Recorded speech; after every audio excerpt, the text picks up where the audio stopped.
to Employee to Boss. Today we're going to be talking about you. I've been coaching people for a long time now, and the results have just been phenomenal. But most of the results aren't from employee to millionaire or billionaire, right?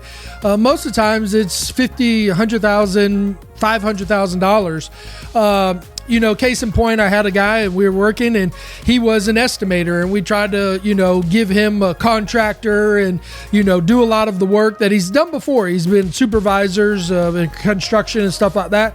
But he likes the analytics of, being an estimator. And so end up, after all of his effort to become his own boss and to manage, subs and do work like that, he never quite found his niche. We tried tile, we tried painting, we tried just handyman work. And for him, he liked the aspect of having that job. And it ended up being that once he got in that job to become an estimator, he was talking to somebody and they said, hey, do you do drafts? And he says, yeah, actually the system I do, I can make a draft for your house.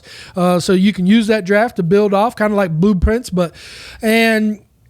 So he did that job, and then the guy came back and asked him to do another job. And then the guy brought in a developer and said, hey, this guy has 200 homes. He wants 10 different houses. And so he did that job. And then that guy says, hey, my banker, he's wanting to do a development also. And so he did that job. He ends up making $50,000 a year on side jobs that he's doing. So he has a full-time job where he estimates, and then he comes home at night and weekends, and even his wife is a stay-at-home mother. She helps him, manage this secondary company. And so he's basically adding to his income an extra $50,000 a year off of something that he already knows, the skill that he already has. So it's easy for him. And he's not getting paid by the hour or a salary like his other job. It's basically gig work, and he's being able to charge what other people would if they were to have a store or they were going to do something. He was able to charge enough money that he make $50,000, and he was just so stoked about the excitement. An extra $50,000 he never would have imagined he could have had. And I see that story happening over and over. I have another guy, he was basically didn't have a job and loved the internet. And so he just started surfing around the internet. He says, man, there's all these websites. And so he learns how to build websites, and he studies and he figures out and he gets the right system. And his first year, he does $20,000. His next year, he does $50,000. The year after that, he does $100,000. Now he's up to like $250,000 building websites and adding other technology to people. And it all started with his interest in figuring out what he could do with technology. Another girl, she was going on a mission trip and she decided she liked to bake. And so she made breads. And for a month, she made and sold breads and made almost $2,000. Now, she stopped that after the need was filled. She got her goal of $2,000. She paid for her and somebody else to go onto a mission trip. And then she stopped. But I was thinking to myself, holy moly, what if she continued? She's a stay-at-home mom. What if she did seasonal breads? What if she did 3 or 4 different breads? What if she kept on going forward with this as a business? That means she would make $25,000 a year. Good money for a stay-at-home mother. Another friend of ours, she made cakes, and we paid $200 for her to make this an amazing Angry Birds cake. And she created all the little birds and covered the whole cake in it. And for us, it was no big deal to pay that price. And for her, it took a day or two for her to do that, but that was good money for her. She's now doing Etsy crafts. She's making over $50,000 a year. Stay-at-home mother doing stuff that she loves to do. Another guy used to work for Park and Recreations. He retired, didn't know what he was going to do. At Park and Recreations, he handyman, fixed stuff, and then he would mow the yards and manage the property for them. Well, he knew those things, so then he starts his own lawn care business, making $50,000 a year.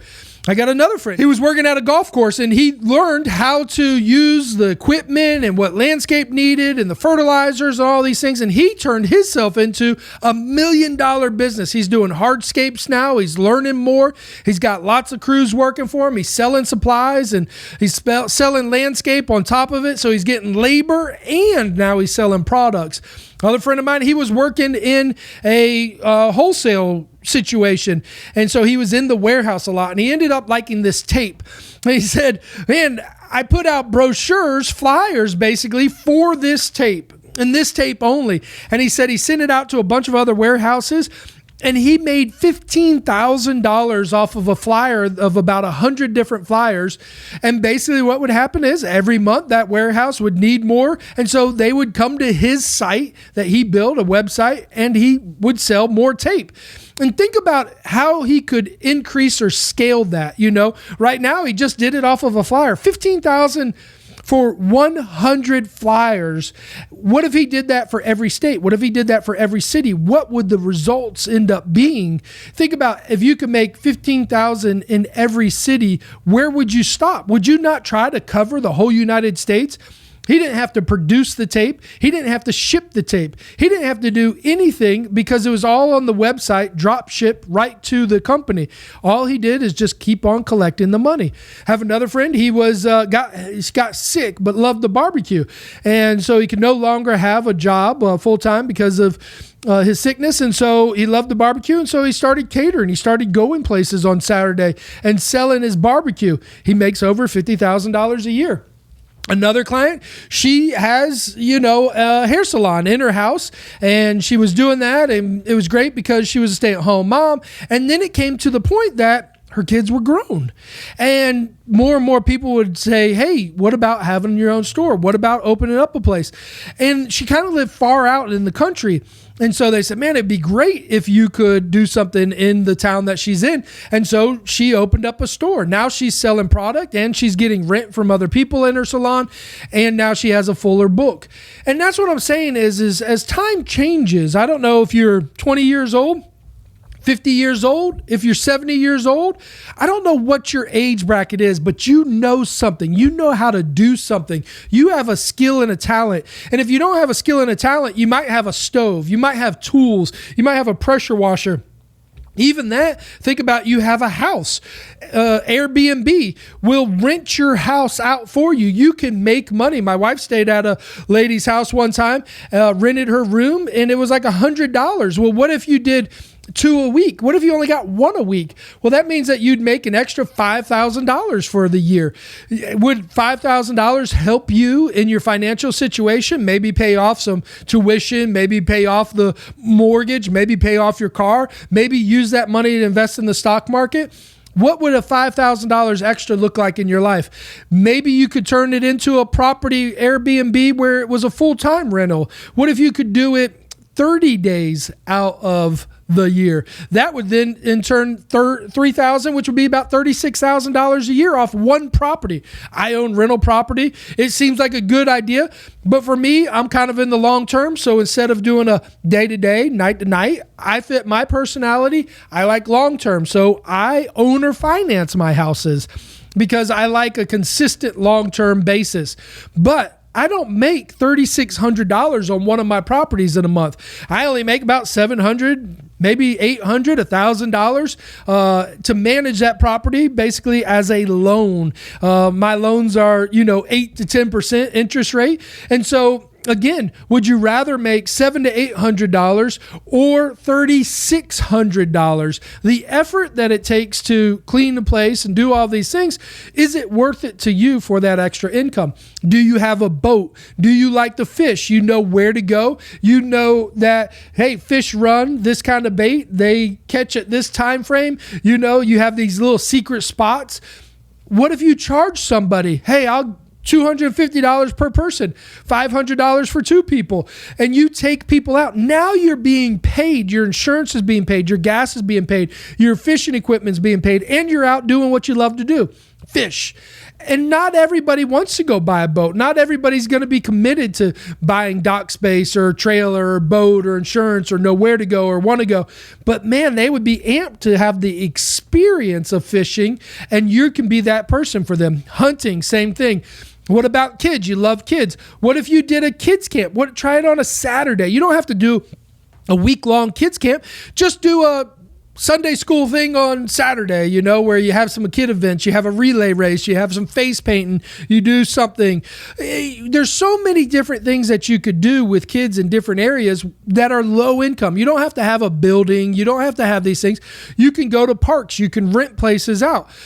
think about if you were a decorator, you like interior decorator. We have a client who everybody go to her house. Oh, I love your house. She was a great cook. She was a great decorator. And she says, man, I've always wanted to do a business, but I didn't go to college. I didn't know how to run a business. I don't know how to do these things. And I says, well, where'd you get this? And she said, well, I got this at this, auction. Oh, well, I got this at this old place. I got this over here. Well, I know this supplier in Atlanta. And so she has all of these resources, but she's only utilizing those resources for her own family. And she's only getting the benefit of those resources for when people come over and say, oh, you did a good job. But think about it. If she expanded a little bit more and said, somebody comes over and says, oh, I like your house. They says, well, I'm a decorator. I could help you build your house look like this. And then she could use those resources and get paid for the resources and knowledge that she knows. Think about Uber, Lyft, right? So what did they do? They said, what do people have? They have cars. Well, is that car producing money for you, or is it a depreciating asset? It's a depreciating asset. So what happens, right? You drive to work, you come home, you go to the grocery store, you maybe go to a friend's house. But here's the problem, is that car is not making you any money. But if you were going to use Uber or Lyft on the weekend, maybe on nights, you do a couple rides and you can make $300 to $500. I know people do it full time who are making over $100,000 a year just doing Uber and Lyft, using what they have. You have a stove, you have tools, you have pressure washer, you have all of these things, and they're not making you any money. I had a pressure washer and I basically went to go crank it up and it froze up. And I was like, man, this stinks. Because it was unused. The gasoline got old and stale and clogged up. And so basically I just threw the thing away. And I was like, man, I missed an opportunity with that. I could have used that. I could have gave somebody to use that. I could have had a business created out of that. I mean, people are charging $150 to $300 to pressure wash homes. How many can you do in a week? 1, 2, 3? Now you're talking about making $1,000 to $1,500 a week just pressure washing based off of a $300 to $500 pressure washer that you got from Home Depot. There's no plug for Home Depot. You could go to Lowe's or anywhere. But case in point, using the tools, skills, and knowledge that you have that you know. And here's another thing. Educators, right? So educators, you can go on YouTube. You could do coaching. You could talk about subjects. You could do tutorials. What is it that you do at work? Maybe you're working on a machine at work and you're specifically know how to use that machine. Well, guess what? If you quit, then who's going to run that machine? Nobody knows how to use it. What if you started learning how to use that machine, right? Didn't that happen in Hidden Figures, right? The woman, this new computer comes out for NASA, and she starts reading the book. She starts learning about computers, and then she starts training the people around her. And I think what a fabulous idea to take the information that you know that nobody else might know or that they were looking for. What is on the internet? We think everything's on the internet, right? But in some situations with technology coming out the way that it's coming out, the new iPhone, right? It's a new gadgets on it. You got all these new experiences. We're going to have autonomous cars coming out. Well, what is it going to be like to work on an autonomous car? We have electric cars coming out. Well, what is it going to be to work on an electric car, non-combustible engine car? It's totally different mechanically. Are you preparing to work on cars like that? What are you doing? What skills do you have? You might be somebody who's searching for information to get more skills. But here's the thing is, people are out there who aren't as educated as you, but will pay you to teach them. Or maybe they don't even want to be taught. Maybe they just want the information or they want the skill or service provided for them. Think about this. If you're a camera person, right? You just had a friend and she just bought a camera. And I said, what if you start learning that skill and then you utilize that skill? I said, all the time that you're spending in YouTube and then you're actually taking it and testing it and seeing the results and you're applying more and more information as you go, you're getting better and better. Well, guess what?